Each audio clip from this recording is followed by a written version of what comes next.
Il-Prim Ministru Robert Abela żar il-lukanda DoubleTree by Hilton f'Buġibba u l-lukanda Fitch f'San Ġiljan, fejn fit-tnejn sar investiment privat bilan li jkompli jiġi attirat turiżmu ta' kwalità.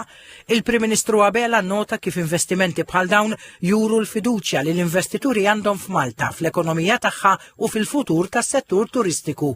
U waqal li Malta kull ma tmur qed issaħħaħ il-pożizzjoni tagħha bħala destinazzjoni ewlenija fix-xenarju turistiku globali. Qal li s-settur turistiku f'Malta qed jirreġistra tkabbir li jisboq mhux biss il-medji Ewropej imma anke dawk tal-pajjiżi fil-Mediterran.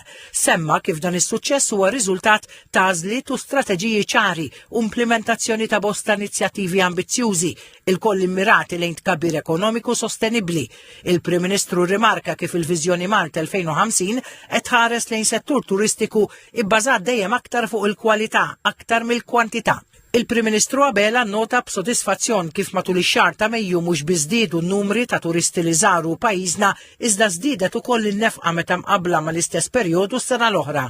Huwa żied jgħid li l-fatt li Malta tirreġistra numru sostanzjali ta' turisti matul is-sena kollha qed iwassal għal aktar investiment u innovazzjoni min-naħa tas-settur privat, investiment li qal qed jgħin biex ikompli jissaħħaħ il-prodott turistiku Malti. Il-lukanda DoubleTree f'Buġibba hija t-tieni waħda f'pajjiżna parti minn Hilton u li fiha sar investiment ta' 22 miljun euro, filwaqt li l-lukanda Fitch li tinsab fil-qalba ta' San Ġiljan tirrappreżenta investiment b'suċċess min-naħa ta' żewġ investituri Taljani, it-tnejn b'esperjenza estensiva fl-industrija tal-ospitalità.